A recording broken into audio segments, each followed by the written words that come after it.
What's going on, everybody? Mike McIntyre here, back from All Things Sports, bringing you a brand new video. And today we're going to take a look at some new product released from Pinarello.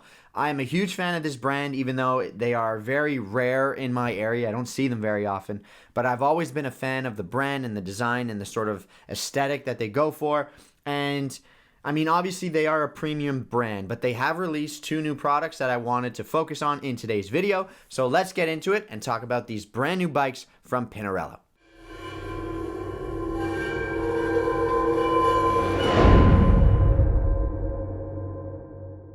Before we get into it, guys, let's get into the nitty-gritty. Please hit that like button, hit the subscribe button, hit the bell notification so you don't miss out on any more videos. And if you guys haven't seen my last video, I am running a giveaway. I have been very, very fortunate to work alongside Lameda Cycling, and they are giving away 2 cycling vests. So if you haven't seen that video, go check it out, leave a comment, subscribe to the channel, and then you are entered into the giveaway to win potentially a brand new cycling vest from Lameda. I have a blue one, I have a black one. Go check that video out. I'll leave a link up in that right-hand corner so you can go check it out. But make sure you enter that giveaway. It runs till March 16th. So you never know, you could always win. So let's get into it. Pinarello has recently released 2 new bikes, and I just wanted to talk about it to clarify the sort of new order to their lineup and where these bikes fit in the Pinarello range. So we're talking about road bikes. So traditionally, we've had, I shouldn't say traditionally, but at least in the last couple years, we've had the Pinarello Dogma being the pinnacle of their lineup in their racing bike. That has not changed. The Dogma F is still the top of the range that you can get. We used to have 3 road bikes, the Pinarello Dogma, and right underneath it was the Pinarello Prince. And then in the sort of endurance category, we had the Paris. We have completely eliminated the Paris. We've eliminated the Pinarello Prince. The only thing that's sticking around is the Dogma, and I'll explain all of that as we go on through the video.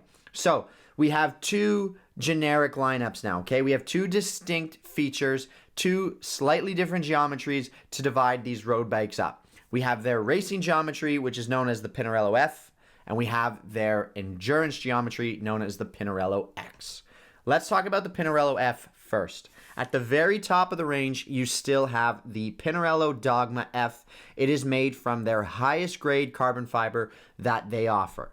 This is the T1100 series carbon fiber, has their very, cool looking aesthetic and design. That doesn't change, and it has that racing geometry that really gets you into a performance oriented sort of position, and it offers the very best of what they have to offer. It's the lightest grade carbon fiber, the stiffest grade carbon fiber, put together in both an aero / lightweight package to get an all-in-one bike, and it comes with the best of the best as far as group sets go. You get Dur Ace, SRAM Red, or Campagnolo Super Record. So you can only get the very top tier group sets with top tier spec carbon on the Dogma. The bike's insanely expensive. In Canadian dollars, if you want a fully built bike with SRAM Red, Dur Ace, or whatever group set you choose, you're looking at almost $22,500 in Canadian dollars, which is absolutely insane. People don't even spend that amount of money on cars at times.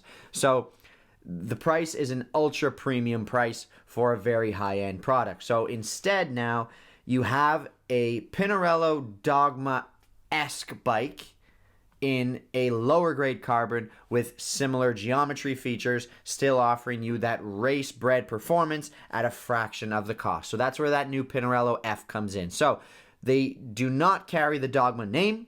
The Dogma is reserved for the top of the line bike. So think of Specialized, think of S-Works. The S-Works bike is the top of the range bike, and then underneath it, you have Specialized, you have the Tarmac, the Expert, the Pro, and so on and so forth. So it's a very similar story with Pinarello. The Dogma F is the top of the range. The top of the range is the F9, which is the second tier frame with a Dur Ace or SRAM Red, so I should say top tier group set. So you can have an F9 second tier frame with top tier group set. You can have an F7 with a second tier frame with the second tier group sets, which is Altegra or Force in the electronic format, obviously. And then you have another takedown model sitting below the F7, which is the F5. And this one is a lower grade carbon than the F7 and F9, and it comes with 105 Di2, or even a mechanical version as well, I believe, if you're interested in mechanical shifting version.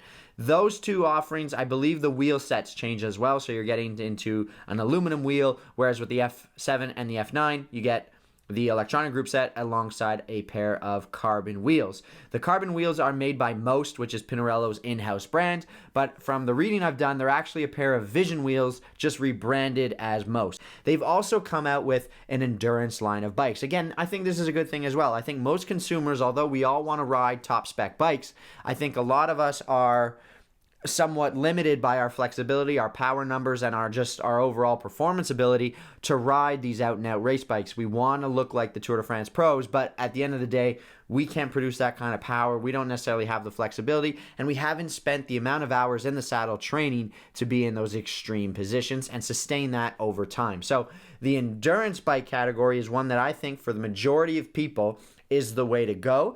And of course, Pinarello recognizes that as well, because they are going to offer this new X series of bikes. These are sort of keeping the design language, keeping that Pinarello aura, that brand recognition that we're after, but giving it to us in a package that is a little bit more friendly in terms of riding position to the end user, to the consumer. So if you want to get onto a Pinarello, but you don't want to be in that out-and-out race position, the geometry that's shared in the racing lineup in the F series, you can get onto the X series, where it's a little bit more forgiving. A taller stack height is one of the biggest differences here, and a slightly shorter reach to get you into a more upright, more sustainable, more comfortable position, but you can still ride a Pinarello. So the announcements show us the X1 and the X3. I believe the X1 comes in with mechanical group sets, and the X3 gets you to SRAM Rival. So the third tier electronic group set from SRAM. So you can go that route as well. But I think this is a very, very solid move from Pinarello to simply create a little bit more understanding, a little bit more of a family, if you will. You understand what family of bike you're getting into, and there's a very clear progression on, going from the top tier down to the takedown models. And again, just to put this into perspective, this is something that we see from the other big bike brands. We see it from Trek, Specialized, Canyon, all the big brands. We do see a consistent sort of trajectory or hierarchy, I should say, from the top end bike down to some of the takedown models. Just some quick specs. Again, I told you the Dogma is the top of the range, T1100 series carbon, lightest, stiffened, best carbon that they make, full-on top-tier group sets and carbon wheels. You can't get them with the second-tier group sets unless you buy the frame and build the bike yourself, obviously.